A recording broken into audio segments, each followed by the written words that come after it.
Meeting to order is McCracken County Fiscal Court meeting August 23, 2021, 5 p.m. Courtroom D, Courthouse. Madam Clerk, you call the roll, please? Commissioner Parker? Here. Commissioner Jones? Here. Commissioner Bartleman? Here. Judge Clymer? Here. Commissioner Bartleman, you offer our prayer, please. Let us pray. Father, we just thank you for the blessings of this day. We thank you for the opportunity we have to meet and conduct the business of this county. We just pray you be with us as we make decisions that are the best for all and the best in your life.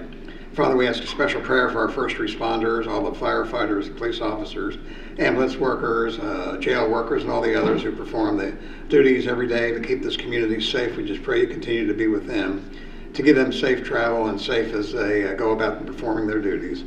Father, we're so thankful for what you do for us. It's in Jesus' name we pray. Amen. Amen.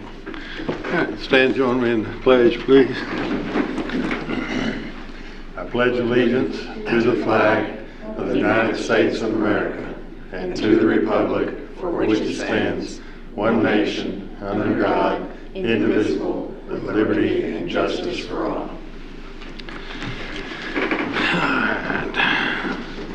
And we need a motion on the consent agenda. So made. Second. Any discussions on the consent agenda? All in favor, aye. Aye. Opposed, no. That carries. Budget transfers. It is ordered that the necessary cash transfers in the amount of $485,000 be made in order to pay county bills and payroll approved August 23rd, 2021. So made. Second. Any discussion? All in favor, aye. Aye. Opposed, no. That carries. Accounts payable. It is ordered to approve the vouchers claim register from August 9th, 2021 to August 23rd, 2021 to show county bills in the amount of $276,018.05 were paid. So made. Second. Any discussion? All in favor, aye. Aye. Opposed, no. That carries. Now into discussion, we got Brian Kent Glover here from Touchdown and Tunes. Brian, you want to give us a little update and fill us in on what's happening? Yes, sir. Thank you, gentlemen, Judge, Commissioners. Thank you guys for having me this evening. Just wanted to stop in and give you guys a little update, and I brought a little bit more information so we can kind of get a little bit deeper into Touchdowns and Tunes as a whole and kind of look big picture here.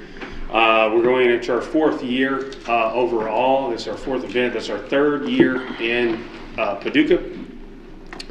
Obviously, we know at this point we have grown to be a 3-day entertainment festival. We started as a 1-day in Mayfield in 2017, and in that span of time, we've now become a 3-day residential event. By residential, I mean we now offer camping as an option for attendees. Over 20 performances this year, got a lot going on. Year one, 300 attendees. Year two, 2018, we had 1,800 attendees. And year three, 2019, 4,100. So we're averaging about 275% growth annually, which is great. Obviously, you guys are all privy to what that means for economic impact and dollars that we're bringing into the county and the city of Paducah. Our goal from year one has been to get this to where it is getting. Notice I don't say where it's at. We have a long way to go. There's been a lot of obstacles in our way, but this year we are still looking to see anywhere from 7, 8, maybe 9,000 people per day. Of that number, as it stands right now, more than 50% of our crowd is transient, and our transient is outside of a 70-mile radius. So that's a lot. It shows me two things. One, it shows me we are bringing in the heads and beds tax, and we are bringing in that influx to where the general statistic for events is if one person comes in for 1 day, they're going to spend $50. If they come in for longer than 2 days, they spend an average of $175 to $200 of dollars being spent to boost the economy here in McCracken County. What we want to do is push that envelope and continue to grow from where we're at now. I don't think I have to school you guys on the difference of economic development and economic growth or economic impact. I think Paducah does a fantastic job in economic development and economic growth. I think we have a lot of room to improve with economic impact. I didn't even realize until I started doing my research that the city and the county lose money on barbecue on the river. It actually cost us money to host this event versus make money. That's an issue, and I think what we kind of tried to do and what we're trying to do as our part for Touchdowns and Tunes is change that. I want to use an example of Bonnaroo. We've all heard of Bonnaroo. Manchester, Tennessee is 10,000 people, so the size of Mayfield, a smaller town than what we have here in Paducah. They attract about 80,000 people per year, and for a week, it's the 4th largest city in the state of Tennessee. The flip side of that is their Walmart makes 5 to 6 months worth of annual revenue in a week. It's a lot of tax dollars. Okay, 2019, it was a $52 million impact for the state of Tennessee, and a $23 million impact for Coffee County, Tennessee. I don't think on our best year, Barbecue on the River has done that. So with that said, I think that a music festival takes a different approach than a food-based festival, and I think we can have both. You know, we can both exist. We're happy. This is our first year at Carson Park, and that's a beautiful 33 acres that I will give all the due credit to Mr. Parker and Mr. Jones. Since 2018, they have been saying, please put this at Carson Park. Please put this. Just go look at Carson Park. And I didn't do it. That's my bad. Now we're making up for it, right? We got a beautiful park. I think there are some upgrades that would improve Carson Park to where we wouldn't be the only event that would want to come in and utilize that park for outdoor events. I also want to address the topic of, you know, the pandemic. It is staring indoor venues in the face and defeating them day in and day out. The only events that you see still in existence right now that are profitable are events that are outdoors. That's another advantage that the park has of offering to other companies other than Touchdowns and Tunes. But with that said, when they get a venue rental, I would like to see, you know, the park itself and the county get behind with more utility usage and some upgrades. You know, we're having to spend, you know, about $6,000 to bring chain link fence in to secure the park. I think that's something that can be addressed and needs to be addressed on the backside of this year's Touchdowns and Tunes. But a lot of good, a lot of bad. Floral Hall is fantastic. That gives us, I mean, our VIPs are coming right through Floral Hall. So the first impression that a lot of people that don't live here in Paducah are going to get is going to be walking in through Floral Hall. A, it's air conditioned, so they're going to love that. And then they're busting those double doors on the backside, and we've got this great park ahead of them. So for us, we've got people coming from California that this is what they're going to see at Paducah. They're not coming to see the quilt museum, with all due respect, but I like it because I think it creates opportunity. And that's what we really want to focus on, and that's why I was happy to come speak with you guys tonight. You know, as far as the potential in keeping it here, I think our job now and what I would like to focus on as we move forward is how do we maintain this here? How do we keep it here? Because 33 acres, by square footage, I've got between a 17,000 and an 18,000 person capacity. That limits who we have the ability to go get as far as talent we can bring into Paducah. I think we have a great lineup this year in Leonard Skinner, Brantley Gilbert, Chris Young. We did a good job, and we had a lot of help. But to continue to improve and push that envelope, we're going to have to find creative ways to free up more square footage space within the park to increase our overall capacity. Over 20,000 is what a lot of the A-list artists require. They will not come play a venue unless you can say you have 20,000 people capacity. And we don't at this point. So that's also a question mark that we have in our head of like moving forward, looking past 2021. How do we work together? My head, and this is getting putting the cart way ahead of the horse, but why would we not utilize Noble Park for our camping? Okay, there's 33 hotels, I think, within a 5 or 6 mile radius of Carson Park. There's only so many rooms. To increase the heads and beds, open up a park or give us a plot of land where we can increase our camping capacity, you're still charging the 14% heads and beds tax, so your transient tax is still coming to the county and or the city, but you increase the amount of people that you can lodge safely and carefully. Then we pull the camping that we've utilized, the camping space at Carson Park, if we pull that out, now my capacity is 23,000. Okay, so there's going to be some things that we're working toward, but Carson Park County, no Park City. There's going to be some kind of interesting conversations moving forward as to how we grow this. But I-24, I mean, the reason why we got Leonard Skinner is because we're 2 hours outside of Nashville and it routed well. That's kind of a trick for our end as to how we get and who we can get, is because we're 2 hours from Nashville. We're right on a main thoroughfare, when they're coming home. If they play Iowa, if they play Nebraska, if they play Chicago, if they play Missouri, they're coming right through here to go home. It's an easy catch for us, and it's added value for the county and the city. You know, one part that we try to focus on as well, because we've been accused of this, we're not here to replace the Carson Center. I think the Carson Center is great for the performing arts. I think it does fantastic for Broadway. It does fantastic for theater. It does fantastic for symphonies. It's not a concert venue. It's just not. It does not produce an environment conducive of what people are looking for in a concert experience. So that's why it has struggled some on getting some shows that people would like to see around here. So it's another thing that it's just my 2 cents on how we can both exist together, is that they have what they're good at and let us bring what we're good at, and that's just an enhanced festival experience. You know, one thing that I would like to see moving forward is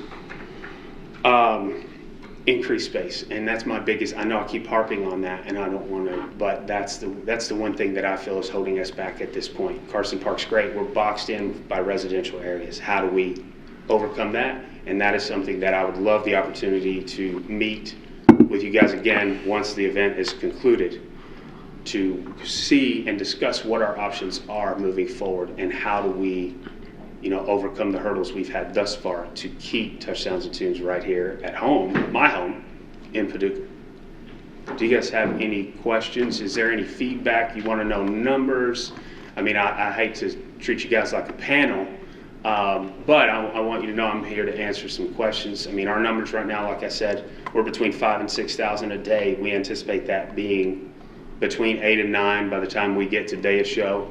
We've got a real special guest presenter Saturday night. You're not going to want to miss that. He, as long as you don't give him a baseball to throw out. No, yeah. He's done good on the baseball. Yeah, too, yeah. No, baseball. I'm going to put a guitar in his A hand. guitar in his hand. That's right. Whatever. Yeah, you're ready. That's right, Jeff. No, we appreciate the county. We appreciate you guys very much. We take pride in this being home, and just despite the fact that Paducah is not a destination city, we want to change that. I take that as a challenge because a lot of festivals pride themselves in being located in destination cities. We're not, and we say we can overcome that anyways, and I think we can, as long as we can continue to team up with the county and the city to make this event what it can be. I think you've done a really good job. I know I've been in contact a lot with you, but I mean, everything seems, in the fourth year, every year seems to do a lot better than the year before as far as the way it's put together and the talent, and it shows by the ticket sales. Oh yeah, you know, and we pride ourselves in 90% of the vendors we use for food that sell are local. We get our power local, we get our fencing locally, we get the mowing service to come in and clean the grounds up. They're a local service. So we're not only spending money here on an event, we're spending it with local businesses. We're not out. The only thing I outsource is where I got to get my stages, and that's because nobody in Paducah has a stage big enough.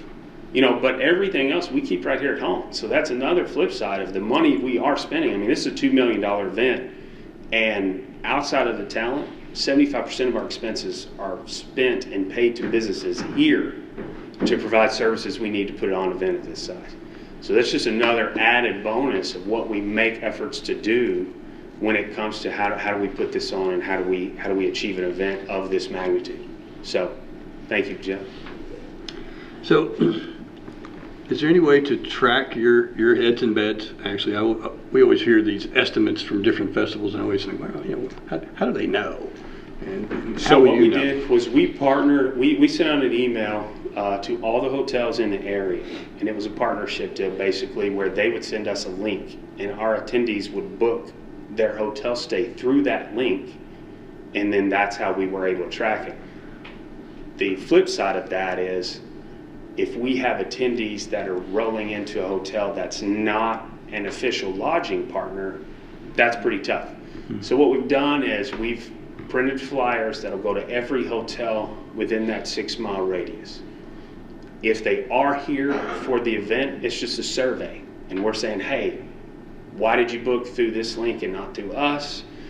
What made you want to come to Paducah? Are you here for Touchdowns and Tunes? Hey, fill all this out, send it to us. We'll send you a discount code for 2022's tickets. Okay, so, because we want feedback as well. Now, I mean, right now, we've had to increase our room capacity at all 4 of our lodging partners 3 times already. We would run out and they would give us more rooms, and we ran out again and they gave us more rooms. So I know of our 4 lodging partners, 3 of them right now are sold out.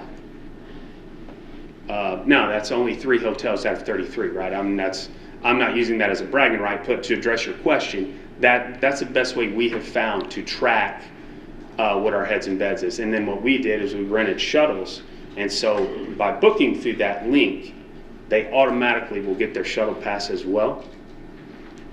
So that's another added bonus, is now we're cutting down on driving after the event or defeating and overcoming the lack of parking space that we have nearby the park by saying, book your hotel through this link. We're going to provide a shuttle. Wear your shuttle pass that you get with booking through this link, and a shuttle will take you to the grounds and drop you off on Monroe Street.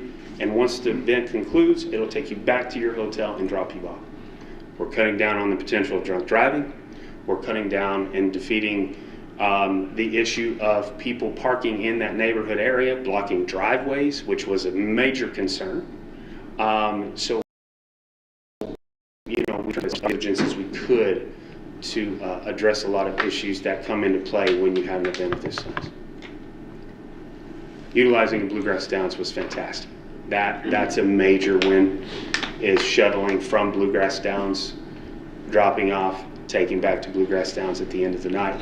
And then we partnered with Lady Mustangs basketball team and co-ed cheer as a fundraiser for both of those organizations. To do the show. Correct. So what they're going to do is basically their teams of people, volunteers, are going to operate that parking lot for us. So they're going to check, they're going to hand out wristbands, they're going to man the shuttles, they're going to do all that. And then at the end of at the conclusion of the weekend, they will receive 50% of the funds gained from parking at Bluegrass Downs, and then that will go to each of those organizations. So pretty neat. You know, we try to play the game to where we are giving back as much as we're paying for the event that we're running. Anything else? Anybody? Good job. All right, Brian. Thank you. Appreciate Thank you, it. Judge. Thank you, gentlemen. Good to have you here. Yes, sir. Good to be here. First fiscal court meeting. Thank you, sirs. All right, then we got Concord Fire Department. We've got a number of fire departments here about the tax rate. Chief Gowan coming up. And let me say, I tell people whenever I have an opportunity to talk to a group about our great fire department, our volunteer fire department. People think until they have a fire or have a need, they don't really think about it. You're kind of the out of sight, out of mind, out of need. People don't think about the fire departments, but the service that we get from the little bit of tax money that funnels to support your groups, and primarily all your people are volunteers, just a few folks in the organizations that are compensated at all, and what a great service, and it's all community minded. hope that people in the community will recognize what you guys and ladies do. I see you going up down the road occasionally and using your own vehicles. I guess the majority of the fire department folks driving their own vehicles, taking time from their family and putting their lives at risk, and we owe, I think, just a huge thank you to your organizations for providing that. You're what you welcome. And also, anybody ever wants to volunteer, we always need volunteers. So people have in their heart and want to help the community, come see us, and we'd like to talk to them, see about helping us with what we do. Yeah. It's hard to find people to What, do a job for nothing, and it's yeah. a challenge for a lot of. Are there any minimum requirements? There is some minimum requirements. Basically, there's through the state, the kids can actually start at 15 through the state of Kentucky. They have a program just for them, and then once they turn 18, they become a regular firefighter. But there's just some basic 20 hours they start out with, getting on the truck with some basic training. It's 150 hours for their first certification level, 400 hours for their second. But we take care of getting the training to them and getting what they need. They can just come and spend some time with us, help us out. We need it. So always need help. All right, keep that in mind. And appreciate y'all letting us be here tonight to announce our tax rate to the public. Concord Fire Protection District and boards approved the tax rate 7.5%. There is no increase. That's exactly what it was last year and the year before that and several years, but 7.5 cents.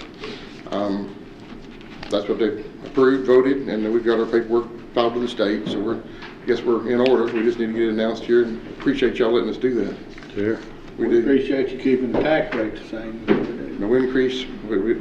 Actually, I started in the fire service myself in 1985, so it's been a few, I guess. So. Yeah, been there a little bit. Yeah, I've been with Concord since about 97, I believe, 96, 97, but I've been in the fire service since about 85, but it's been a long time, but just definitely a younger person game here a lot of days, but we do appreciate what y'all do. Thank y'all greatly for everything y'all do. All right, any questions? Thank y'all. Thank you. All right, thank you. Thank you, Chief. Hendon Fire Department.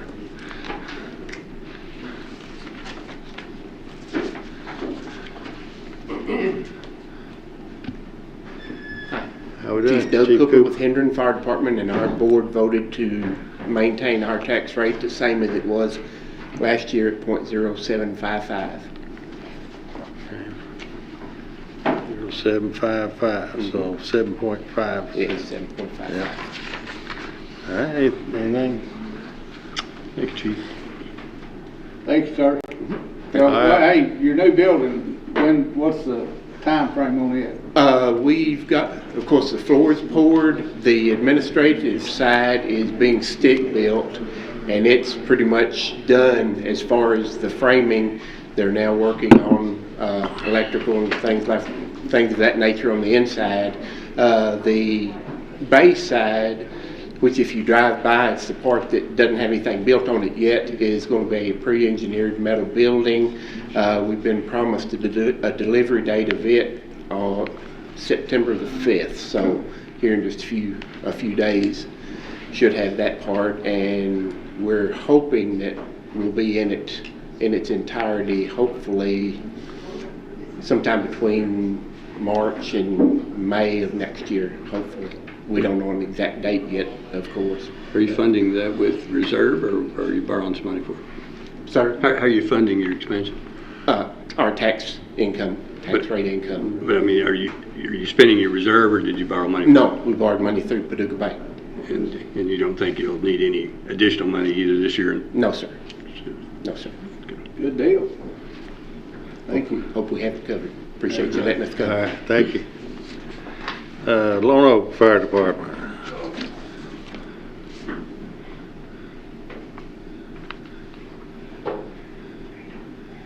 Dr. Smith, you've been around in the game for a little while. When did you start? Judge, I have been 84. 84. 84, yeah. Well, you beat McCowan. What did he say, 85? 84, 85, I lose track of time. It could be a loss, too. Larry Freeman's chief, Irv Smith, board chairman. We voted in our July meeting to maintain the same tax rate for this coming year, 0.052, so because that's 5.2%. No change. All right. Great. Appreciate your all support. Do I have any questions? Appreciate comments? you guys. Appreciate you keeping the tax rate the same. Well, I echo Chief McGowan is we need some more of the community volunteers. You know, it is a the volunteer fire service is a resource of the community, provided by the community, and I think we all could use some extra folks. Yeah. Well, it's like the way you said before, right?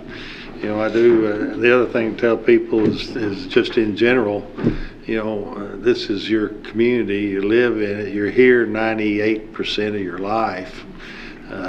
Your family's here, friends, whatever, so how about pitching in and providing some service, get involved to make your community better, and then maybe you won't be so anxious to go off to a vacation somewhere else. It'll just be so great here. Thank you. Let's see, Reedland Farley.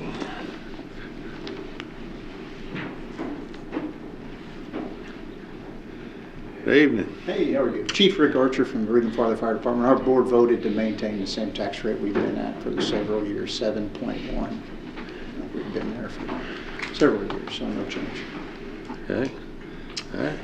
Appreciate the work you do. I think what amazes me is the amount of training you guys do. You know, we all see you run on different events that occur, wrecks on the highway and fires and emergencies and all, but the amount of training you do is unbelievable. It's you probably do 3 times as much training or more than what you do. Absolutely. Yeah, spend a lot of time. And I think you've all done a good job of managing your finances. I think you have a fairly new ladder truck and, We do, and yeah. got a new pumper truck. We've got an engine that'll be here in a week. So good. And anyway, you've done a good job of managing and got great equipment. And I've used you once. I hope I don't have to use you again. Yeah, we'd rather not. But y'all did a good job. I was out of town. We had a little event at my house, and y'all did a good job of calming down my wife and mother-in-law. So appreciate it.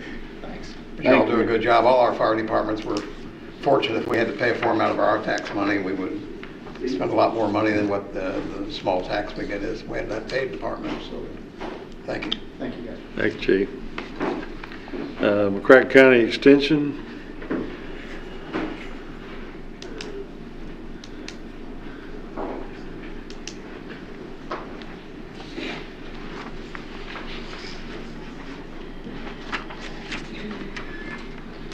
How y'all doing? Chris Potter, Chairman of District Board. District Board voted to keep the same rate as last year, which was 0.04. That's pretty much it. All right. Any questions, comments? All right. Thank you. Appreciate it. Thanks for what you do. Health Department.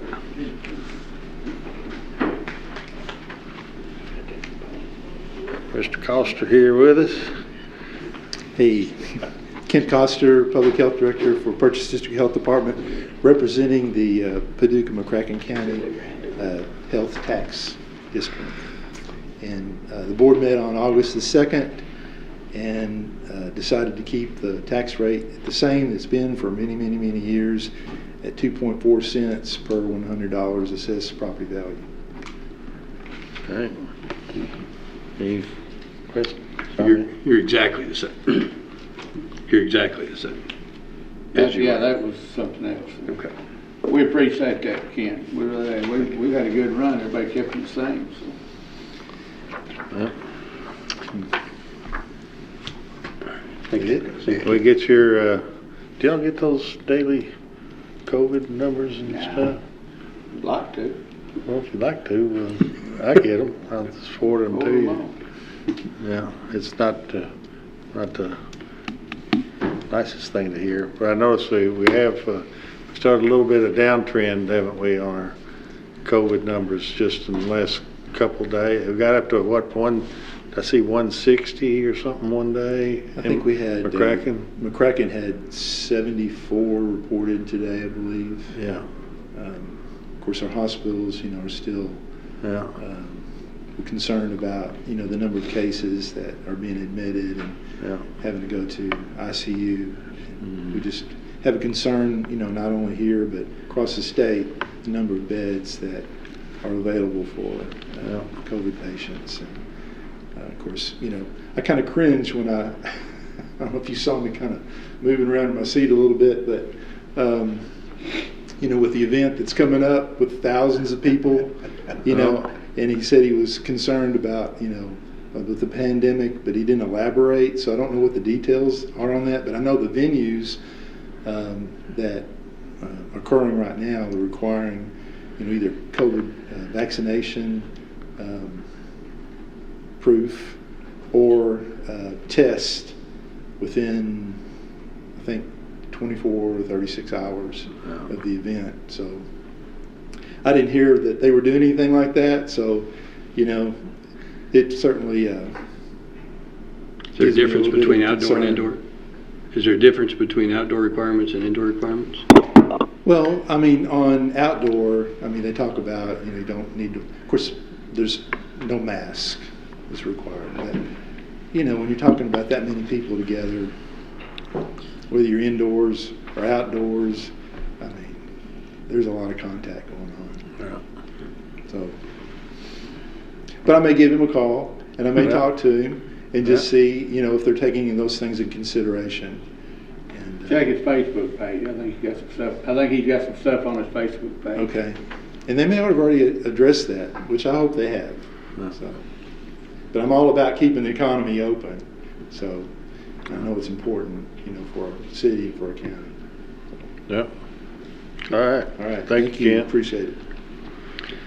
Just want to get this would be a point of clarification. All right, so on the statute change on special districts, we have no authority to up or down approve fire departments. They decide on their own, as I understand the law. All the other special districts, if they stay at their compensating rate or lower, then we don't have any jurisdiction. But if they go above their compensating rate or raise their rate, even if it's a rounding raise, doesn't that require an action by the fiscal court as opposed to just, I think it becomes more now than just them telling us. I think we actually say yes or no. Well, I think the auditor will tell us we were supposed to say yes or no. In the extension office, all they did was didn't go out. They went out more digits last year. That's all it is last year they went out an extra digit. So it was 0.04087, and this year he didn't go out that extra digit, so it was 0.0409. They run to 87. They just didn't go out and so I think it was the same basic number. I don't think they did anything different. No, maybe it was somebody different doing the form, and they just didn't go out as many digits. But I don't think it's a difference really. Well, it's probably not going to make any difference in the bill. Mm-mm. Not when it's per 100. Right. I wrote down, maybe I didn't write all that. I wrote down 0.04 for extension. It's 0.0409 is what's 0409. on their form. Okay. Took it to 10,000th. Yeah, and they went out a further digit last year. And so it just looks like a different number, but I don't think it really is. Well, it is a different number. It probably won't result in more pennies. You mean it went to the 100,000th Yes. last year? 100,000th of a At least penny? they keep it the same, though. Yeah. Oh. Okay.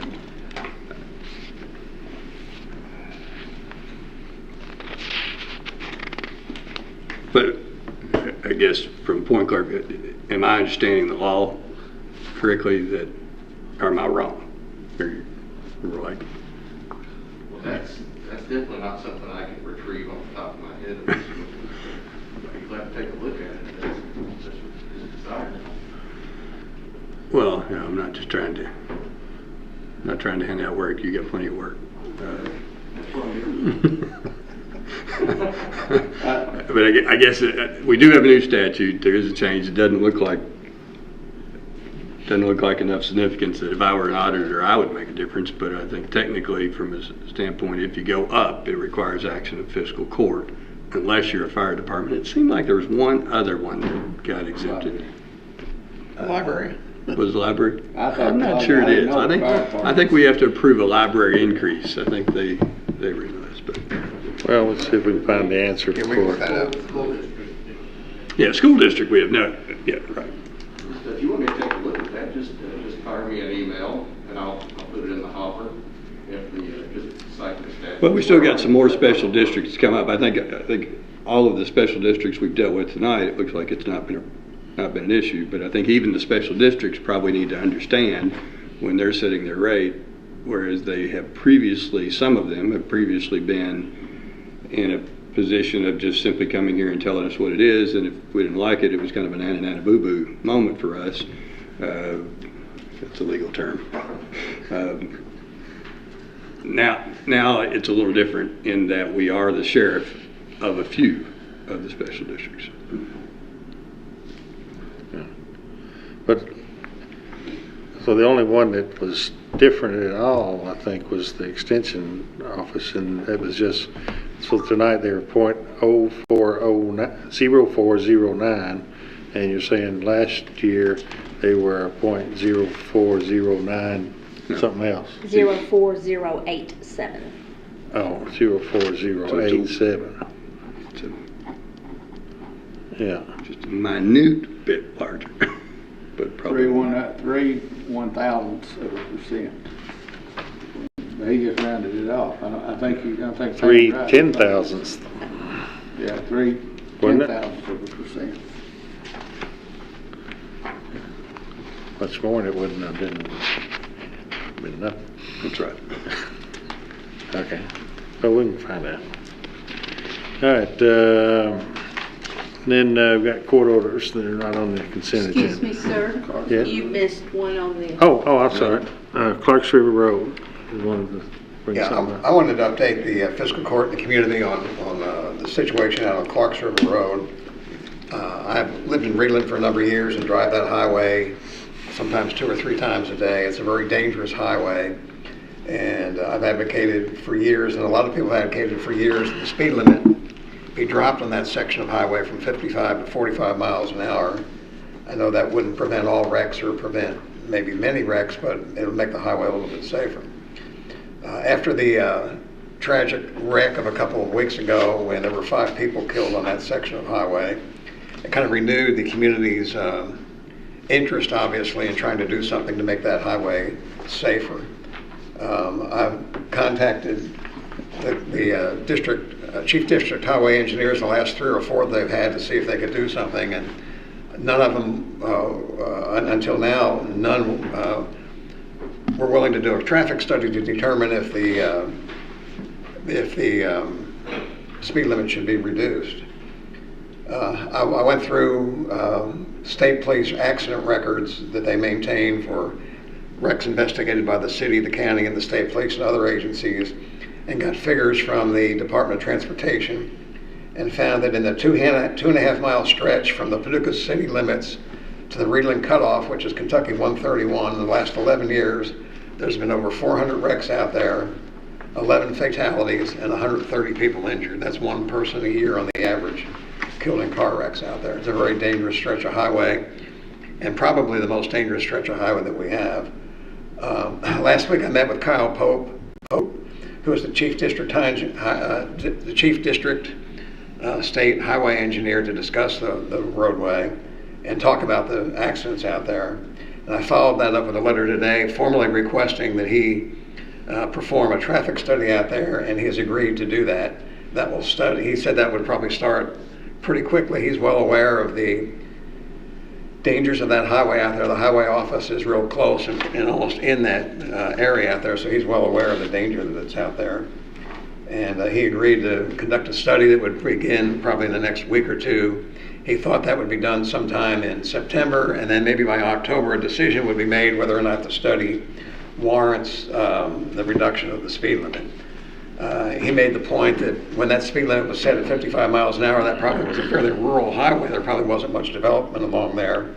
And now it's an urban highway because of all the businesses and stuff that are out there.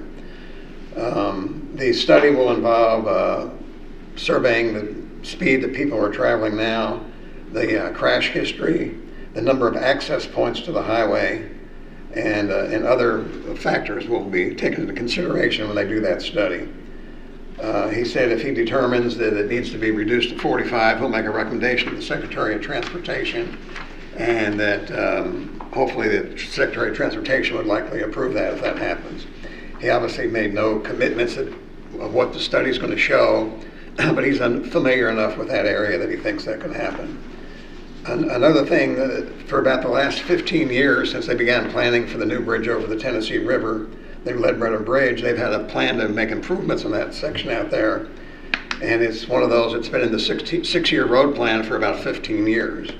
And nothing's been done. There's obviously state funding problems, and when they come up with priorities, that always doesn't have a high priority of what needs to be done. But again, Kyle Pope, the district engineer, is well aware of the dangers of some of the highway out there, especially from the railroad bridge to the old cutoff to 60, where Harned's Barbecue is, James Marine. There's a Jamestown Plaza bingo hall out there. There's a lot of wrecks out there because there's no center turn lane. The center lane, it's a 4-lane highway divided by a earth ditch between the highways with a couple crossovers. There's a lot of wrecks out there because people will want to turn into Harned's, and they wait for traffic to pass, and while they're waiting, their car is sticking out in the highway, and there's a lot of rear-end collisions. And he told me he was trying to find funds within his discretionary funds to put in the turn lane out there, and he couldn't find those. But when they surveyed the accident area out there, it qualified for federal highway safety funds. And in November, they'll award a bid to put a turn lane in out there. Construction probably will begin in next spring and hopefully be done by the end of summer. And hopefully that doesn't get pushed back, and hopefully that goes ahead and gets done. That 2.5 mile section of highway is the only highway of that type in McCracken County that's not 45 miles an hour or less. If you look at US 45 from south of Lone Oak to the Brookport Bridge, it's 45 miles an hour or less. US 60 in the mall area from out by the high school into the city limits is 45 or less. 62 around the Pinnacle Community College into the other side of town where 62 picks up on the south side is 45 or less. It's the only urban highway in the McCracken County that has a 55 mile an hour speed limit. And there's a lot of pizza shops along that route. There's a gas station, a bank. There's a couple entrances to high employment river industries, a couple packaged liquor stores. And a lot of other businesses out there that generate a lot of traffic that slows down and turns and crosses over in traffic, and that causes a lot of accidents. It's obvious that also traffic has picked up since the Ledbetter Bridge was completed. I think that's increased a lot of traffic out there, and from figures I found, I think there's an excess of 20,000 vehicles travel that highway each day from the city limits probably to Ledbetter Bridge and maybe even beyond. Attracts a lot of traffic that goes to the Walmart, the Kroger, the Walgreens, the Lowe's that are nearby there. And there's a lot of commuter traffic from people traveling from Livingston County, Marshall County, Graves County, and the Reedland area. So there's an awful lot of traffic out in that area. And while I feel confident in my conversation with him that if the figures come close, that he will recommend that be lowered to 45 miles an hour. But obviously lowering the speed limit to 45 miles an hour would not prevent very many wrecks. It would reduce the severity of wrecks, but at least it would it would slow people down and maybe would help make the highway a lot safer. The main cause of accidents in that area and other areas obviously is driver inattention.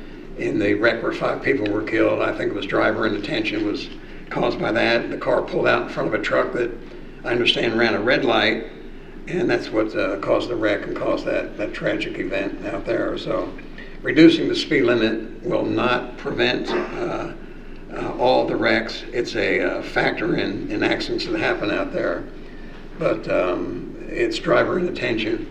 And I'm hopeful that maybe if they can change the speed limit, I know the Sheriff's Department is stretched pretty thin, and they're doing a lot of work out on I-24, which is well justified, but hopefully maybe they can apply for a grant. Might be a grant maybe available that they could do some overtime work to patrol out there. I think if you put some police officers out there, and maybe we can get the state police to help, if you put officers out there for at least a couple hours, several hours during a week, it will slow traffic down during peak times, and then it will eventually slow down to be 45, because if the speed limit's 55, I travel that and people go flying by doing 65 and maybe even higher. If you have it at 45, they're probably still going to do 55, but at least that's a little bit safer.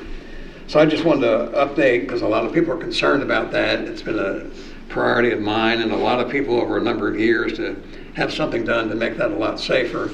And I really appreciate Kyle Pope and his commitment to traffic safety. And he was well aware of the problems out there, and he's been as concerned about it as a lot of people. And the adding the turn lane in the area of Harnage and the other businesses out there, that's going to be a major factor. I talked to Rick Archer, who was here a few minutes ago. I talked to him earlier, and he talked about the number of wrecks out there that they go out and investigate, and he thinks that'll help cut down a lot of accidents in that area. And then again, the improvements to by reducing it to 4 lane to 45 miles an hour would be a big help. So I'm hopeful the study will show that, and I just wanted to update that something is being done. The state is well aware of it, and hopefully we can make that a much safer highway than what it's been over the last 15 or 20 years. I talked to Amanda Melton, who is our coroner.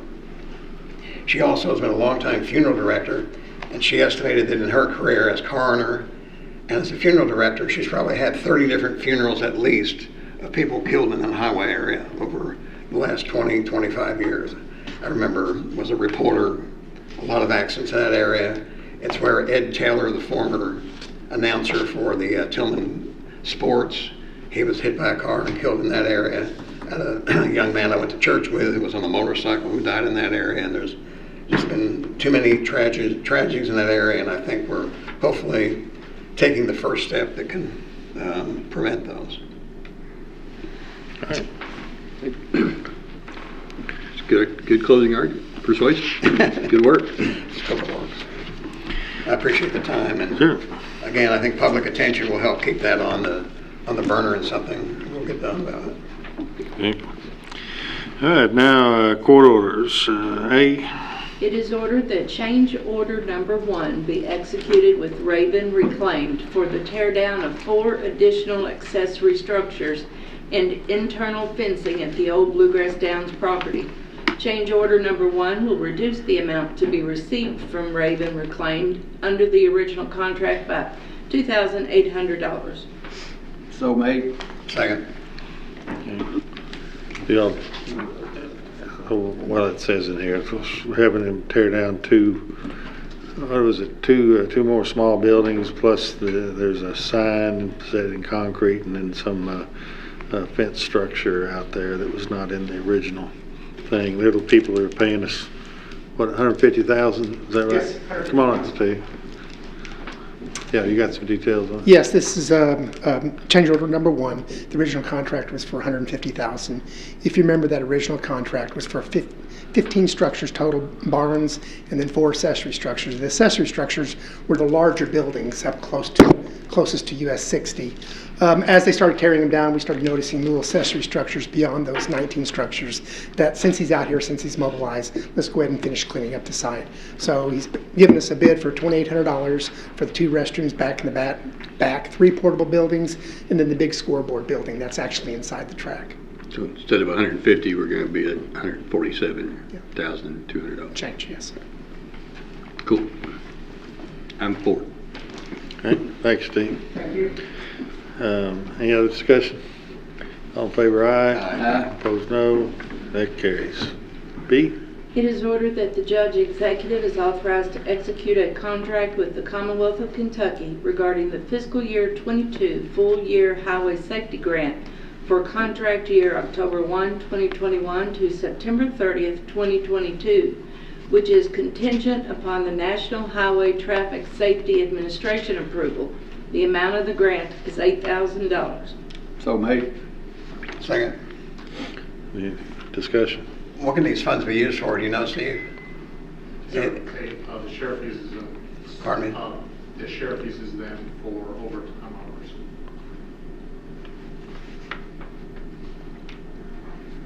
So it could be that, could these funds be used to do some patrolling along Fox River Road?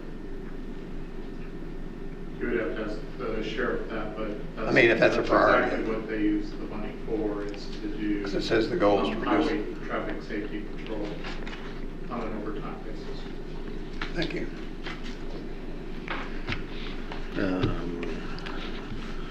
What, you have something else? No, I'm ready to vote. Okay, all in favor, aye? Aye. Opposed, no. That carries. C, It is ordered that the judge executive is authorized to execute a memorandum of understanding with Mid-America Health regarding their agreement to provide portable dental services at the McCracken County Jail at a daily rate of $2,350. The initial term of this agreement is for September of 2021 to August of 2022, 12 months. After the initial term, this agreement shall automatically renew for additional one-year periods. So made. Second. This is, they come one day a month? And see who's ever entirely on the list. That's not one person, it's many persons. all right, all in favor, aye? Aye. Opposed, no. That carries. D, It is ordered that the cable franchise agreement is amended pursuant to ordinance number 2005-10, and as a part of same, the following is set forth. Whereas on or about June 8, 1992, McCracken County, Kentucky, hereinafter county, enacted ordinance number 92-2, known as the McCracken County Ordinance for the Regulation of Cable Communications, authorizing the grant of a non-exclusive cable television franchise. And whereas on or about June 22, the county granted a cable franchise, hereinafter franchise, to Comcast Cable of Paducah, Inc., which is now held by Comcast of the South, hereinafter Comcast. And whereas Comcast timely filed a request with the county to reserve its rights to the formal process for renewing the franchise pursuant to the provisions of the Cable Communications Policy Act of 1984, Cable Act. And whereas the franchise was subsequently extended and will now expire on or about May 31st, 2021, and whereas the parties are in negotiations concerning a renewal of the franchise utilizing the informal procedures set forth in the Cable Act, and the parties desire to extend the current franchise term to facilitate renewal negotiations under state and federal law. Now therefore, Section 5 of the franchise is hereby amended by extending the term of the franchise from July 31, 2021, date of extension by order on May 24, 2021, through the date on which Comcast franchise is either renewed or until and including September 30, 2021, whichever shall first occur. 2, except as specifically modified hereby, the franchise shall remain in full force and effect. And 3, County and Comcast hereby agree that neither party waives any rights either may have under the franchise or applicable law. So made. Second. any discussion? All in favor, aye? Aye. Opposed, no. That carries. Ordinances. Excuse me, sir, we have a late personnel order. Okay. It is ordered that Jay Kane be hired as a full-time road deputy with the Sheriff's Office at a rate of $20.48 per hour, effective August 24th, 2021, less statutory deductions. In addition, it is ordered that he will be paid the $4,000 annual incentive for POPS certification and a training stipend of $1,500, all subject to further orders of the court. Motion? So made. Second. Any Just fill the discussion? vacancy, is it? Just fill the vacancy. Yes, they had one vacancy, right? Okay. This replaces a deputy that recently left. He's coming from, if he's already trained, he's coming from, It's a local nearby county. I don't know if they've given notice, but certified officer.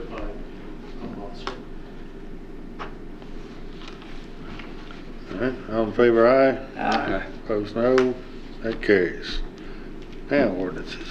It is hereby ordered that pursuant to KRS Chapter 67, the second reading and adoption of ordinance number 2021-11 shall be conducted in summary format as follows. McCracken County, Kentucky, McCracken County Fiscal Court, ordinance number 2021-11. An ordinance approving the form, content, and legality of the interlocal cooperation agreement by and between the City of Paducah, Kentucky, the County of McCracken, Kentucky, and the Barkley Regional Airport Authority, and authorizing the McCracken County Judge Executive to execute the same. Summary. The action effectuated in the present ordinance is authorized by Kentucky Revised Statutes, Chapter 91A and Section 65.210 to 65.314. The present ordinance formalizes the approval of the McCracken County Fiscal Court of an interlocal cooperation agreement into, by, and between the City of Paducah, the County of McCracken, and the Barkley Regional Airport Authority. Further, the present ordinance formalizes the McCracken County Fiscal Court's authorization of the McCracken County Judge Executive to execute the agreement on behalf of the county. Certification. It is hereby certified by the McCracken County Fiscal Court that the present summary represents an accurate official statement of the main points of and contents of ordinance number 2021-11. A true and correct copy of ordinance number 2021-11 shall be made available for public inspection in its whole and complete form by the Office of the McCracken County Judge Executive during ordinary business hours. so made. Second. Any discussion? I have a question. Do we have an update, Steve, on the amount of money that the city and county are going to have to put up? Because in this agreement it says it's $5.8 million and that it will be updated in, I think, July. We have an updated amount of money on it? So we don't know if it's more or less or the same, or? What I sent out an email that hasn't changed with regard to the bids. Yeah, I know we're still obligated, but I just wondered if it... Their initial bids were lower than they thought. They were rebidding another parking lots were going to be rebid separately. I don't believe that's happened yet. And then there was a third element they were redesigning and would be subject to rebid. Some of the bids came in high, but some of them came in considerably lower too for the terminal itself. The ones they accepted came in lower, yes. Does this agreement touch the issue of the sewer path? I believe did we not add a sentence? We added a reference to the sewer. So is both us and the city are on the same page that we're going to take that path down 60? No, right. That's not in this agreement, is it? Not on path, just on design. It includes design of the sewer, but it doesn't say which design. That's still to be determined. Okay. Does it include the new design of the sewer? No. It said former design, right? No. No, it just said design of the sewer. So there's two possible. It's a design to be determined. Right. So And who's going to determine? The mayor met with JSA. He laid out a whole big list of technical issues to be determined once design began that would better inform the routing. Better inform the what? The routing. Okay. Who, I guess, who will decide?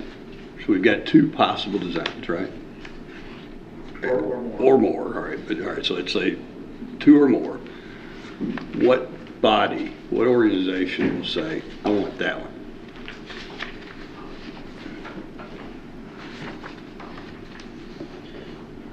been sitting too long, so it's good to stand up. I believe it's really going to come down to two things. There are going to be two principal funders, we believe, at this point of that construction. One will be the airport will apply for FAA funds since it is serving the airport.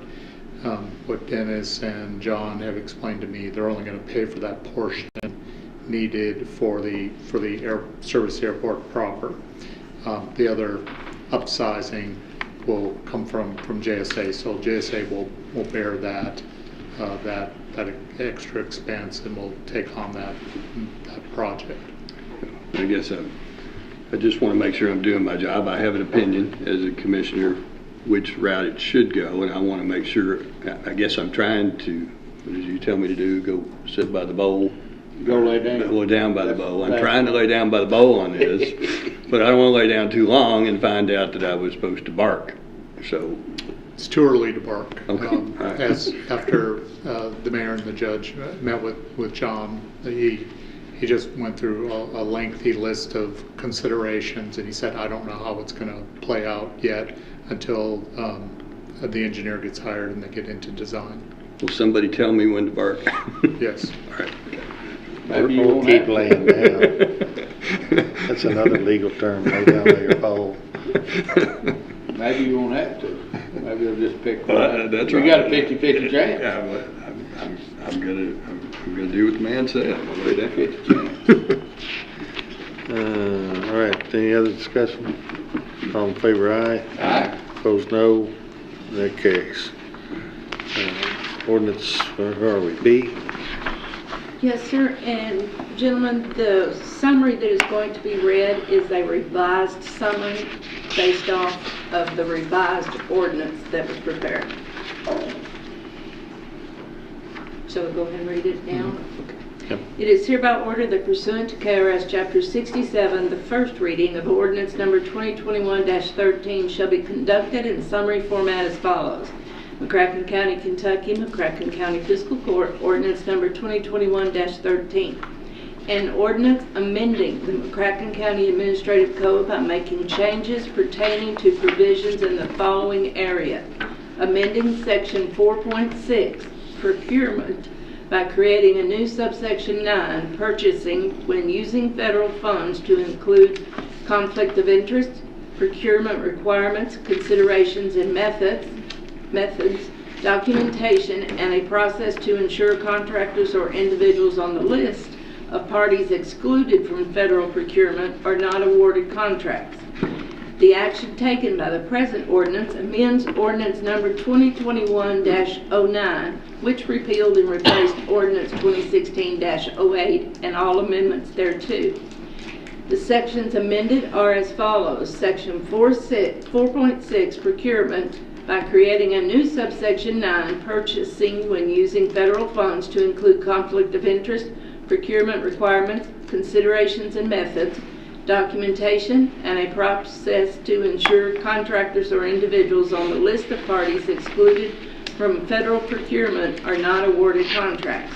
It is hereby certified by the McCracken County Fiscal Court that the present summary represents an accurate official statement of the main points of and contents of ordinance number 2021-13. A true and correct copy of ordinance number 2021-13 shall be made available for public inspection in its whole and complete form by the McCracken County Judge Executive's Office during ordinary business hours. So made. Second. Right. So what's this do? We received a grant, and it was COVID-related money. This was one of the initial small grants we received. And upon when the federal officer completed review, noted that you have some gaps in your procurement policy, and I thought it was going to be simply related to conflict of interest, sole source, and debarment. And wrote that, and she reviewed it late last week and decided, no, there needs to be more said here, and provided us with a list. So that's why the one that was originally in your packet was removed, and a more comprehensive one incorporating all of her suggestions and comments. So we'll create a new section related to when we have federal funds and how we will be purchasing which is very closely mirrors our existing policy for when we use county or state funds. The most significant one is the debarment when using federal money. If they have a contractor who's been barred from receiving federal money for a variety of reasons, it's published to a website, and the procedure will be we'll have to check that before we use federal funds to pay a contractor for something.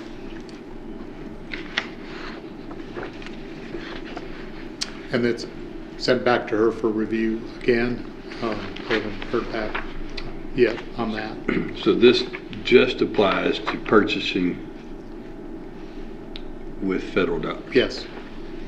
Closely follows what all of your other existing policies are, with the exception of ours was silent as to what happens when you have a sole source contractor. And of course we don't have any debarment policies other than if you're not current on occupational taxes, then we won't purchase from you. But other than that, right? And I guess that's in our ordinance, not in our procurement, but in our tax ordinance.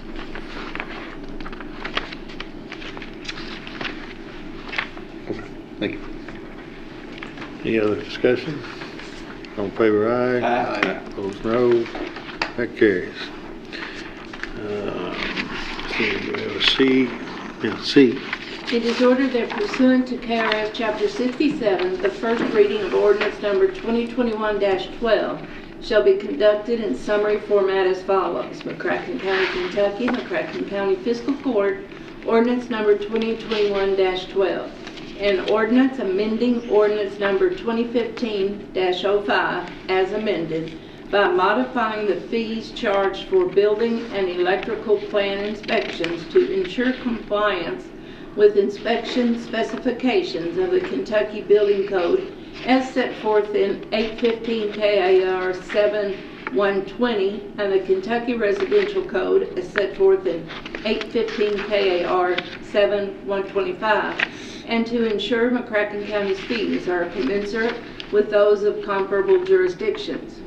The action effectuated in the present ordinance is authorized by Kentucky Revised Statutes, Section 198B.060, the Kentucky Building Code of 815 KAR 7120, and the Kentucky Residential Code of 815 KAR 7125, and operates to amend the fees charged for building and electrical plan inspection services to ensure that such services are in compliance with the provisions of the aforesaid building codes, and that the fees for such services are commensurate with comparable local county governments. It is hereby certified by the McCracken County Fiscal Court that the present summary represents an accurate official statement of the main points of and contents of ordinance number 2021-12. A true and correct copy of ordinance number 2021-12 shall be made available for public inspection in its whole and complete form by the office of the McCracken County Judge Executive during ordinary business hours. So made. Second. Any discussion? All in favor, aye. Aye. Opposed, no. That carries. Okay, I lost my... Got a resolution. It is hereby ordered that resolution number R 2021-21 pledging and confirming support regarding McCracken County's submission of a recertification application for work-ready communities in the Kentucky Workforce Investment Board's Work-Ready Communities Initiative is hereby adopted. So moved. Second. Some discussion. All in favor, aye. Aye. Opposed, no. That carries. Any executive session we have? Don't know of anything. Y'all have anything?